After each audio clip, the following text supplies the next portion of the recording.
In the mornings, if I can, I like to come out and just take a look at the sunrise. It helps me put things in perspective, after I've had some time to meditate in the morning. And it always brings me back to how big and how small we are, because everything in life is connected. But on the whole, we all take things so personal sometimes. You let our ego take over. I'm not saying ego is bad per se, but it's just a matter of how healthy is your ego. I know for me in the past that I decided that, this whole spiritual journey wasn't for me. Because I felt like I was being led in the wrong direction. I'm paying attention to life, and I'm listening and watching the cues that happen, the serendipitous moments, and I felt like those moments led me to something that I did not want.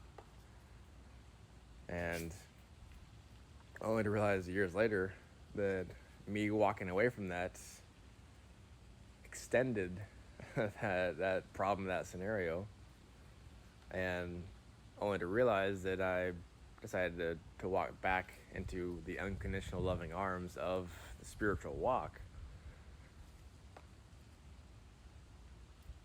to discover that no matter what, I'm loved. And number two, we're part of this process of creation. We are co-creating this scenario. So if you're focused on something in a negative way, it's going to manifest itself physically. And if you're focused on something positive, it'll manifest itself physical also. But it's a matter of what you're thinking and feeling. It's not so much you being punished by something else. It's just more of there are certain lessons that we need to learn for ourselves to continue to grow. And that growth is helpful for the rest of our human consciousness. And that's such a beautiful thing. Because if you have kids, you'll know that sometimes when you put your kids through things, they don't like it. They don't want to do it. But it's the best thing for them. And I'm not saying go and beat your kids. I'm saying that times you have to be a parent and parent them. That's the stuff I'm talking about. So I encourage you to spend time getting to know yourself through meditation,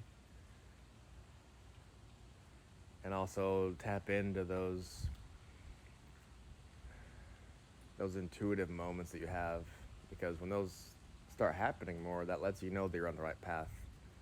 If you're not noticing the beautiful creative moments of the day, where you have that kind of, that deja vu or that intuitive sensation, then you're probably leading life with your brain, which is okay, but it lives in a 3D reality. It doesn't live in a higher dimension, which is your higher self, which is connected to the thing that has made everything.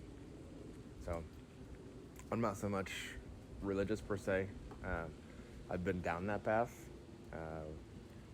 What I am saying is, you're not a victim. You're a co-creator, and you have to live life in the present moment each day, realizing that this is the moment you chose. And from there, what are you going to manifest next?